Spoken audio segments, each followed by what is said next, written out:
And this video is going to be a little difficult to discuss because it deals with deaths that have occurred in my lifetime. And when I was 16 or so, my Granny Wright died when I was in December of 1965. My dad took me to Sears Roebuck, and that's where I bought my first suit, first of a few that I've had in my lifetime. I'm not a big suit guy. Now, in January of 1981, I bought a new car to go to Granny Polk's funeral from Fort Bliss, Texas. Then after that, we went up to Alaska, and that was, well, we didn't have anything happen as far as deaths go, other than my two grandparents. I didn't know either of my grandfathers, but my grandmothers were the only two grandparents I had. So when I came to San Antonio, I told you that I got that job through the unemployment office with AT&T. But during the time that I was waiting to start with AT&T, from the time that I tested with them until the time the class started, my father died in August of 1990. And so I virtually went to his funeral and then came back, got off the plane almost, and started class. Now, I was able to visit my mom in Salem several times before she passed on. Well, on one occasion, she had a corded phone that ran all over her living room. The cord was about 20 or 30 foot long. And so I saw that as a tripping hazard for an elderly person living alone. So when I got back home working for AT&T, I bought her a corded phone and had it shipped to her. And some of my brothers set it up for her, but I mean, the technology was a little challenging because it was brand new. But they managed to get the cordless phone set up and to teach her how to use it. That way, she was more free to move about her little apartment and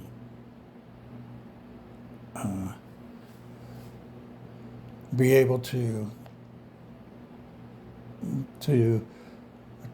basically, I monopolized it. I called her every Sunday and talked with her 2 hours, maybe 3 hours. Now,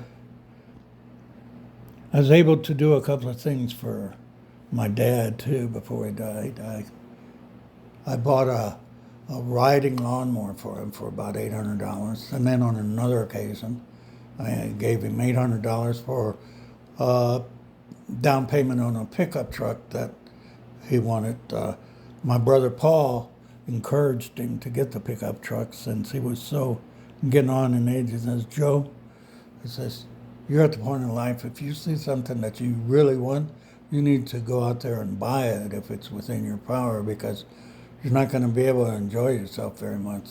And so he did. He bought that truck and enjoyed it for a while before he died. Now, my brother Steve passed away. I don't know if I can read my chicken scratching. It looks like it says January of 2003. I beg everybody's pardon if that's the wrong year, but when Steve passed away, it was a January. It was a cold January up on that hill. We all drove, and I remember holding toddler Raina inside my trench coat, my long leather trench coat. Now, Later on, Stan passed away in July of 2006.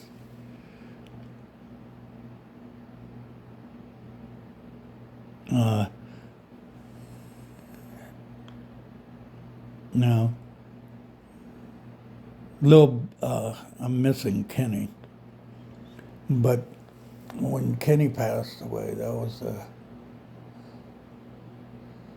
Kenny passed, and then a little bit later on, Paul passed on, like 4 months afterwards. I mean, Paul had actually gone to Kenny's funeral. I wasn't able to attend neither Kenny's funeral nor Paul's funeral. Paul was actually able to hold baby Noah and play with him, and during that time, so, and then Kenny passed. Now, I was in McDonald's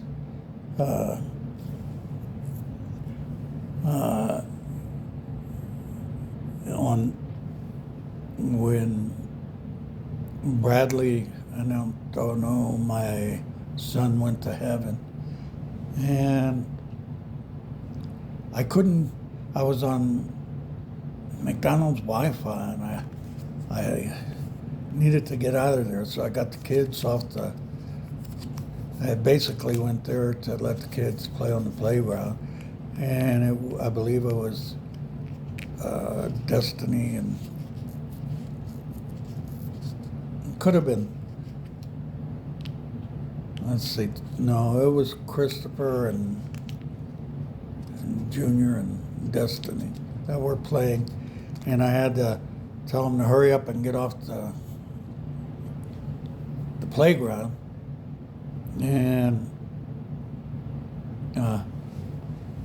I got home and read it better, and then my daughter Christy lent me $800 or so. Everything happens with $800.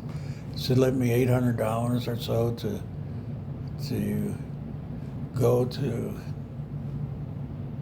little Brad's funeral. Now,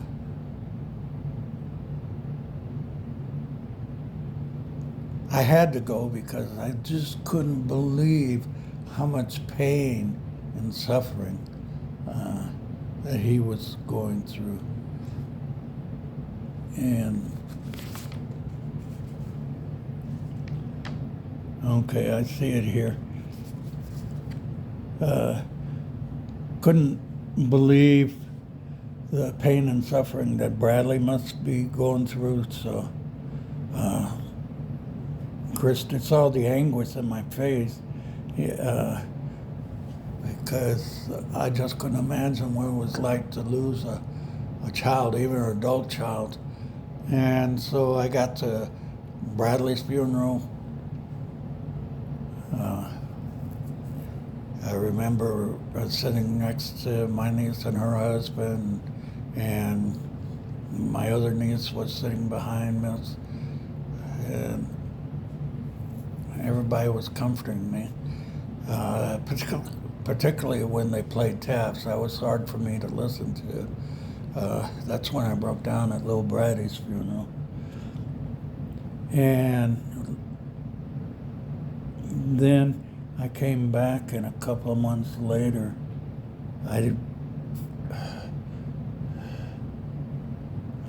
in July of 2016,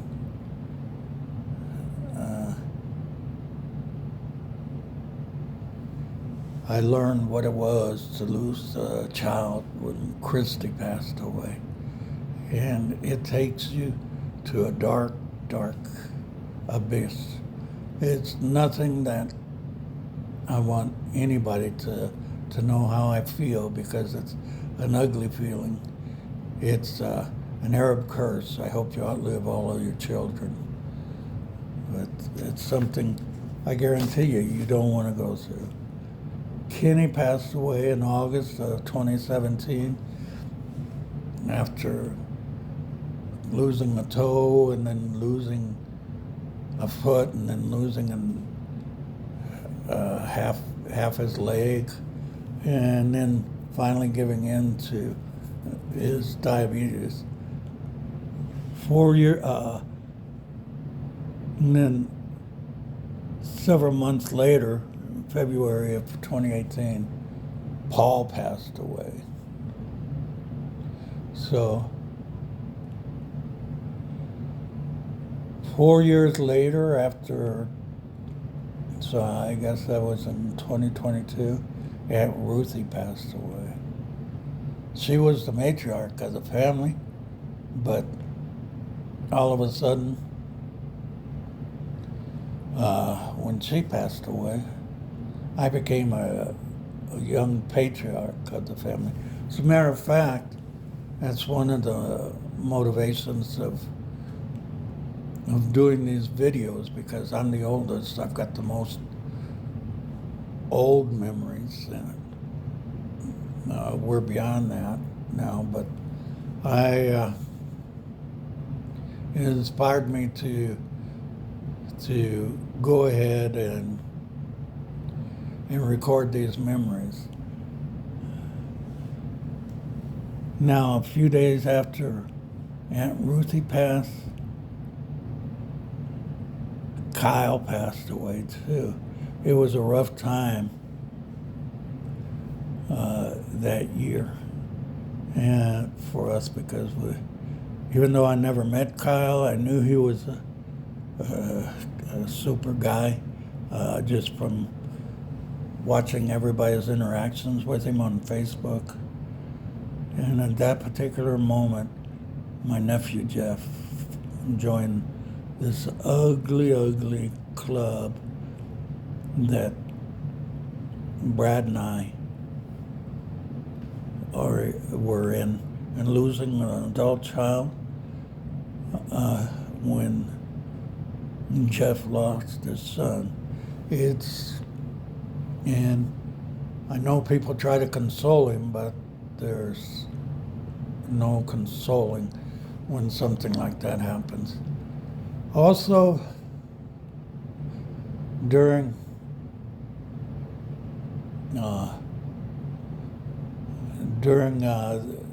this time, several of my much younger co-workers, I mean, they were like 10, 15 years younger than me. 2, 3,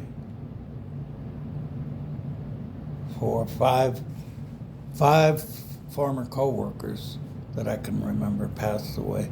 That's just off the top of my head. I didn't take note of them, but I mentioned them out of respect. Now, I got through this a lot better than I thought I would. I didn't break down hardly, or not noticeably at least.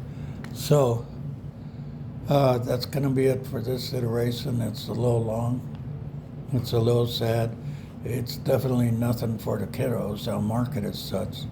Until the next time, hasta la vista, vaqueros. I'll be seeing you, Wranglers.